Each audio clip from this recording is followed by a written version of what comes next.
Capítulo 7. La primera vez. No era ni mucho menos el primer congreso en el que iba a intervenir Silvio, pero hasta la fecha siempre había concurrido desde esa retaguardia que conceden, casi como un favor, a los más jóvenes. Ahora no solo accedía por la puerta lateral reservada a las celebridades, sino que aceptaba el honor de cerrar con su ponencia el evento. Era pues el encargado de ponerle la guinda a un pastel habitualmente soso, una guinda quién sabe si demasiado indigesta.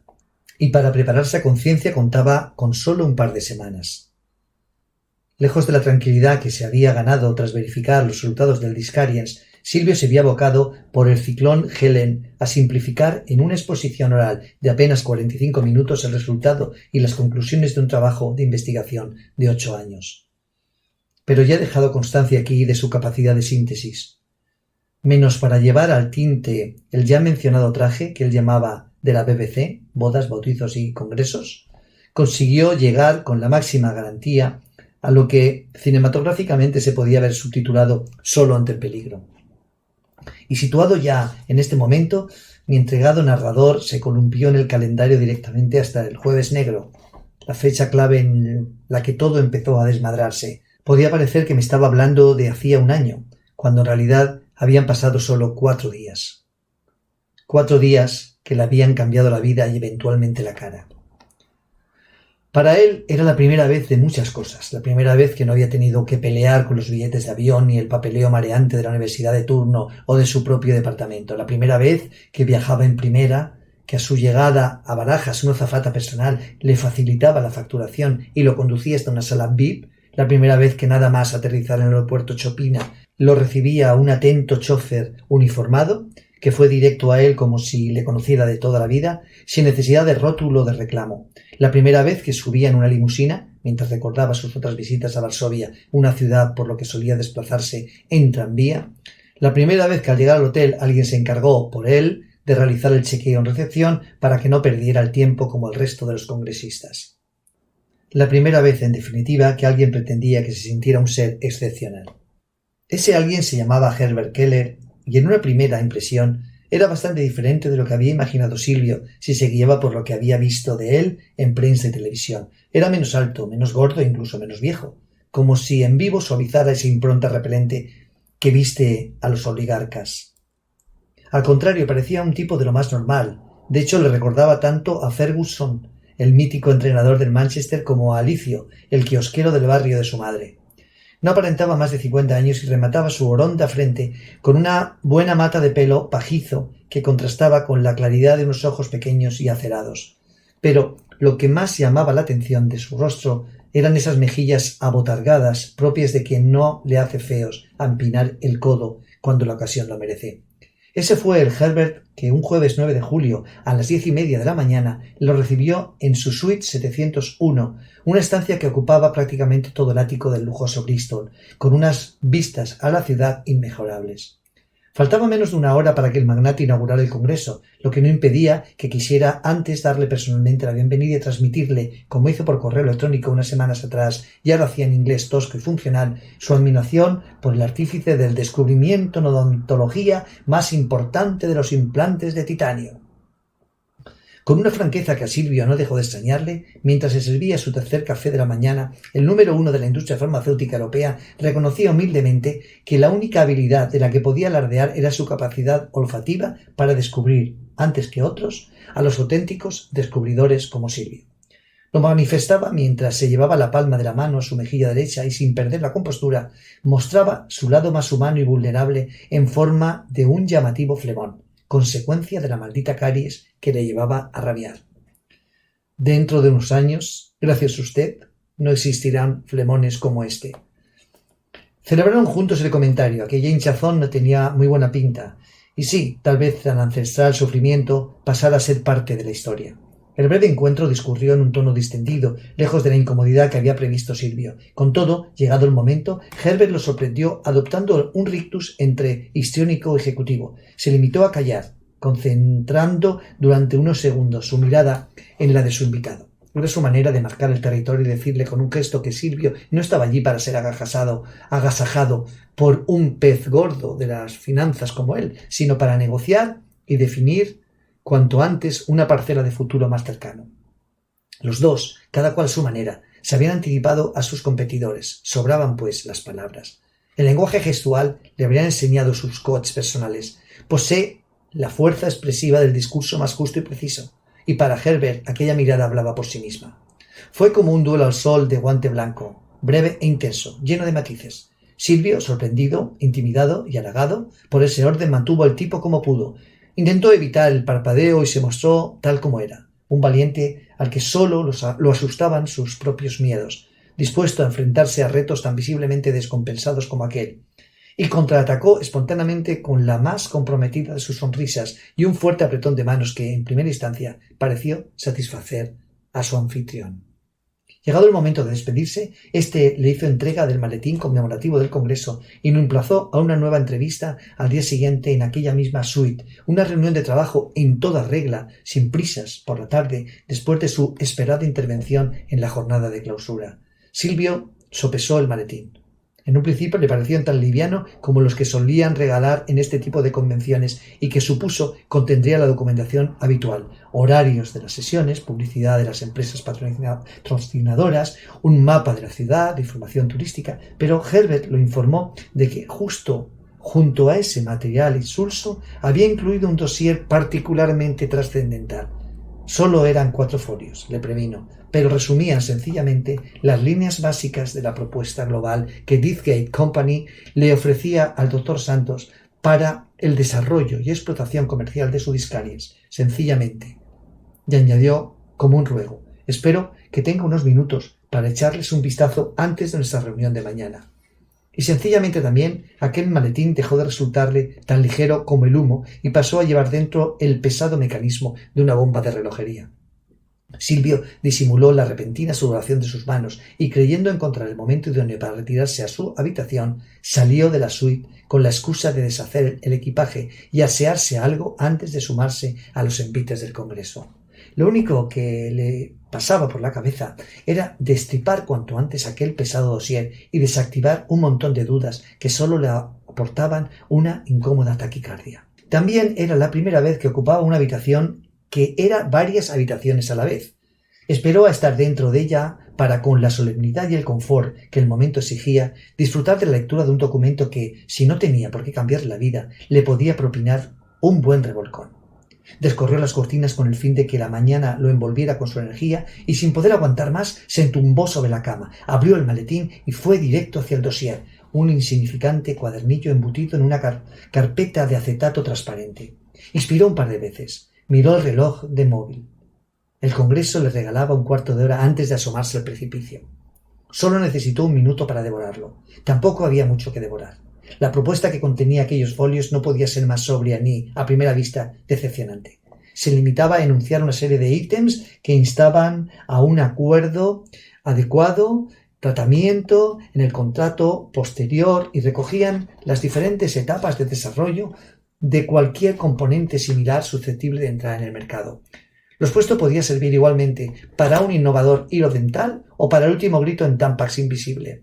El documento se ceñía a un modelo estándar muy reconocible, en el que se repasaban sucintamente conceptos como categorización, génesis, viabilidad, escalado industrial, derivados, competencia, conservación, target, costes y un largo etcétera de apartados. En resumen, una mera formulación del recorrido que le aguardaba, en este caso, al Discaries. Impaciente ante la falta de concreción, Silvio saltó hasta las últimas líneas del informe. Los párrafos finales suelen estar exentos de retórica y contienen siempre las claves que interesan al receptor, a saber, la pasta y el tiempo. En lo referente a la primera, sin entrar en prolijas consideraciones, al menos Deathgate Company ya se mojaba algo. Manifestaba abiertamente su apuesta y convicción en la conveniencia y rentabilidad de la operación, avalada por los informes de viabilidad del departamento financiero. Asimismo, la empresa admitía su voluntad de pactar una contraprestación económica de calado, acorde a las reglas del mercado. Entre otros aspectos, contemplaría el apoyo logístico y una cantidad destinada a evitar la bancarrota de la entidad mayoritaria copropietaria de la patente, el IDCT. Según Spuch, solo Silvio y él conocían el estado de ruina en el que se encontraba la institución, así como la cesión de unos beneficios brutos anuales negociables al Dr. Santos, creador del inhibidor en concepto de royalties, en torno al 1,3% a partir de la facturación global, tanto del Discarien como de sus derivados. Lo dicho, Debería haber empezado por el final, aunque no era lo que más le importaba leer en ese momento ni tenía la paciencia para hacer cálculos. A Silvio lo recorrió un escalofrío de lo más higiénico.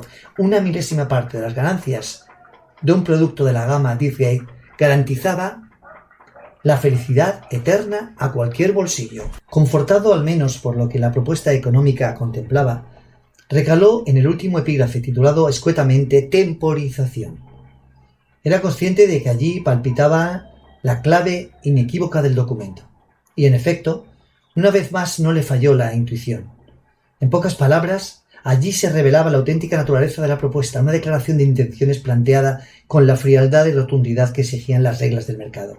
Bajo el epígrafe se especificaba sencillamente, como hubiera recalcado Herbert Keller, el plazo mínimo de ejecución total del Discariens a partir de la firma del convenio. 17 años. 17 años. Saltó un brinco de la cama, incrédulo. ¿Cómo podían proponerle una estafa semejante? ¿17 años? Había leído bien. La ilusión acumulada se le deshinchó en menos de un segundo. Acababa de destapar, en 2 palabras, las oscuras pretensiones de una operación inasumible. Herbert se había quitado la máscara. La cifra constituía un insulto a la inteligencia. Hasta donde llegaban los conocimientos de Silvio en esta materia, que no eran pocos, un componente como el Discariens, teniendo en cuenta el avanzado estado de desarrollo en el que se encontraba, podía entrar en el mercado farmacológico en un plazo inferior a los 3 años, sin necesidad de forzar las fases de producción ni distribución. Eso lo sabía cualquier profesional del sector, incluso en mucho menos si lo comercializaba una empresa con el soporte logístico de Deathgate. Por lo tanto, los 17 años solo podían entenderse como lo que eran, la artimaña negociadora de quien, y eso es lo preocupante, tendría ya una estrategia perfectamente planificada. ¿Qué pretendían proponiéndole semejante disparate? Cuando el Discariens estuviera en la calle, si es que llegaba ese lejano día, cientos de millones de personas, entre ellos el mismo Keller, habrían acumulado cientos de millones de caries estériles que no hubieran tenido que padecer.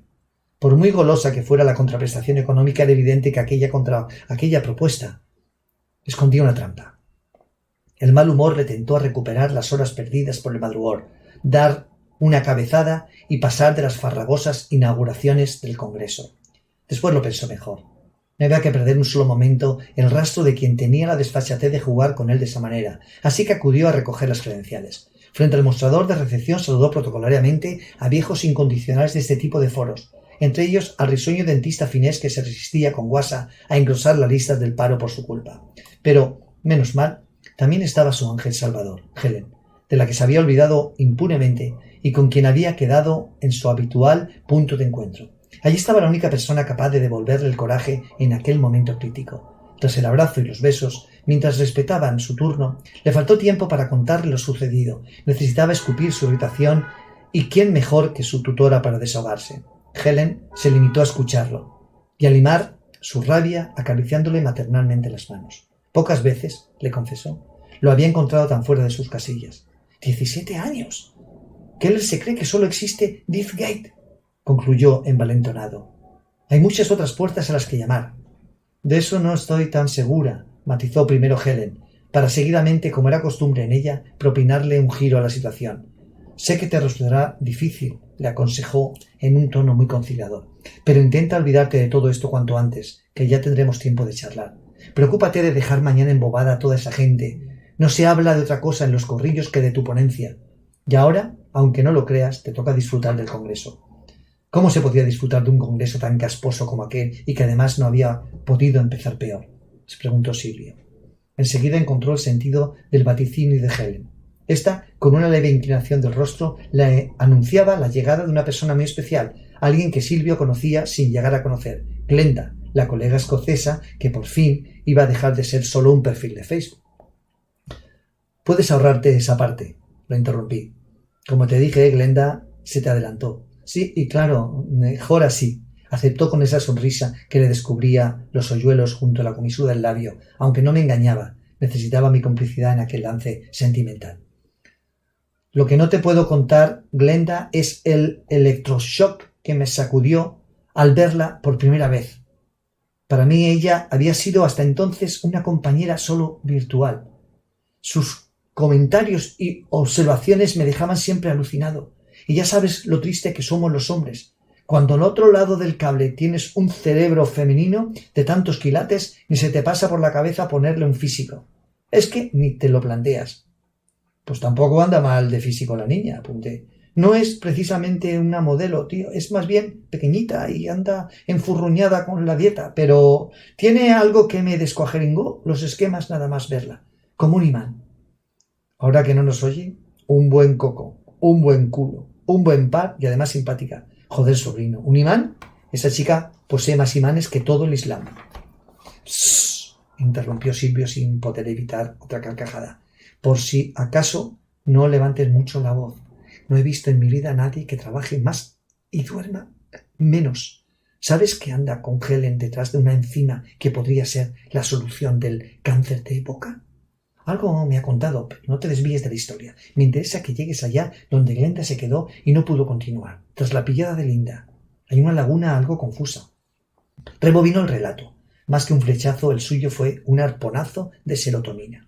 Calentaron motores durante el tórrido discurso inaugural sobre ética y compromiso social en la industria farmacológica actual, que le habían preparado a Keller. Mandahuevos. Más que comer juntos se comieron de aperitivo, y cuando ya no podían aguantar más el calentón, subieron a la habitación de Silvio y allí, en mitad de la faena, sí, como ya conocía yo, se le apareció la Virgen. Eva. Me fallaron los reflejos, tío, no sé, igual debí salir antes tras ella, pero es que también entró justo en el momento en que, ya me entiendes, se notaba demasiado. ¿Qué le iba a decir? Perdona, no es lo que piensas, vaya morro, es que sí que era lo que pensaba. Cuando Silvio tomó la decisión de correr a su encuentro, rumiando qué tontería le iba a soltar, entendió que lo razonable y lo justo, más allá de explicaciones fatuas, era intentar tranquilizarla. En estas cavilaciones estaba cuando nada más bordear el primer tramo de escalera se topó con quien menos podía figurarse. En la tercera planta, apoyando la espalda sobre la puerta de la habitación contigua al ascensor, como si fuera el guardián de la 301, apareció de repente el único congresista al que no quería ver ni en pintura, el respetable Herr Keller, visiblemente contrariado y ante la sorpresa que le suponía tropezarse con el doctor Santos, bastante incómodo. Silvio iba a medio vestir.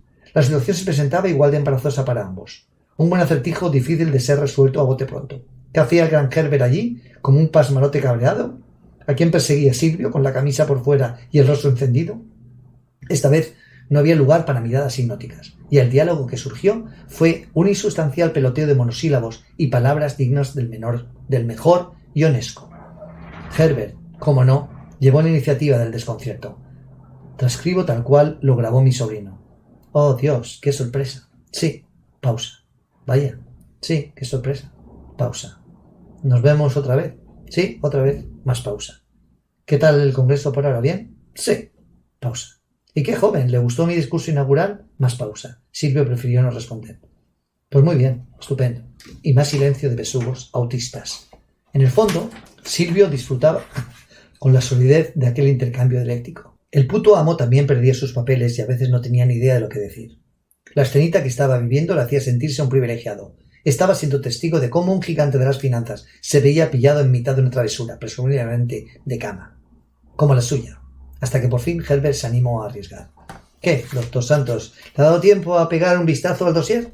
Sí, se atrevió a contestar inmediatamente Silvio, y juzgando que aquella era la ocasión para derretir la bilis acumulada durante el día y además zanjar tan curiosa conversación, lanzó su único dardo con precisión. Como chiste no tiene desperdicio. Herbert despegó automáticamente su espalda de la puerta.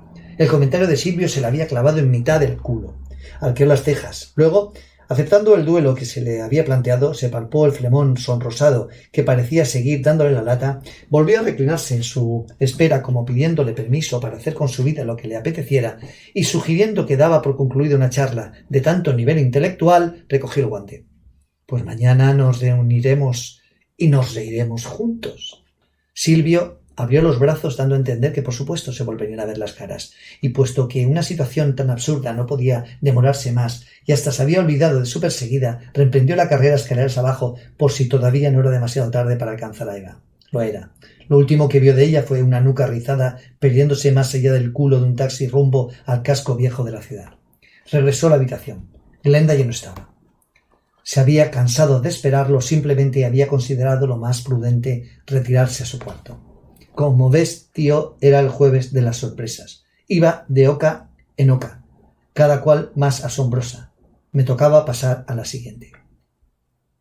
Silvio necesitaba llamar a Glenda para compartir con ella lo ocurrido. Ya no lo referido a la espantada de su novia, que en ese momento había pasado a un segundo plano, sino a su fortuito encuentro con el gran jefe. Entonces cayó en la cuenta de que desconocía el número de su habitación, y desde el teléfono de la suya llamó a recepción para que se lo facilitaran. La 301. Como habrás deducido, aunque yo en ese momento era lo último que podía imaginar. ¿Qué hacía Keller escoltando la puerta de Glenda con aquella cara de amante destemplado? Una sorpresa más que añadía una nueva quemazón al día. Colgué el aparato ante el ofrecimiento de que me pasaran directamente con ella, y no tardé un segundo en abrir el portátil y rastrear como un sabueso informático durante cerca de una hora cuanto relacionara a Glenda McRae con Herbert Keller, a mouth to mouth con Deathgate. No hizo falta ser un hacker para descubrir el pastel. Que no era tal, rectifiqué. La chica no tiene la culpa de que tenga encoñado al boss, ni de que éste se ofreciera a ayudarle en sus inicios. La chica en cuestión se acababa de levantar. Del piso de arriba llegaban sus primeros movimientos en el baño. No le estoy echando en cara nada, eso faltaba, se explicó en un tono de voz casi susurrante. Solo intento sugerirte cómo me sentía, como un gato escaldado. Mirada donde mirara, solo veía cuchillos afilados. Consiguió contagiarme la congoja de un David acorralado y por primera vez desde nuestro reencuentro abatido. Aun así, antes de que Glenda se reuniera con nosotros, a Silvio le dio tiempo para transportarme al último suceso de una jornada más que particular.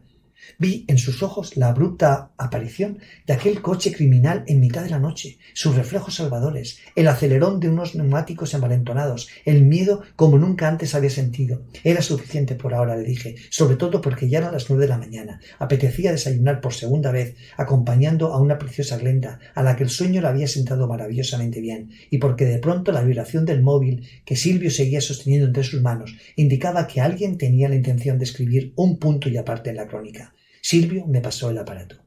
Alguien experto en hibernar, silencios, buscaba decirme a su manera que me tenía localizado. Colgué. En el visor aparecía de nuevo la mención de un número oculto. Creo que deberías llamar a tu madre lo antes posible. Después, algo se empeñó en hacer trizas la tranquilidad con que estaba transcurriendo la mañana. Un hecho que guardaba cierta simetría con el que acababa de relatar Silvio. Los neumáticos de un vehículo rechinaron con estrépito en un arranque arañando la gravilla del camino en dirección a Leonsin, en lo que parecía más un reclamo sonoro de atención que una huida precipitada.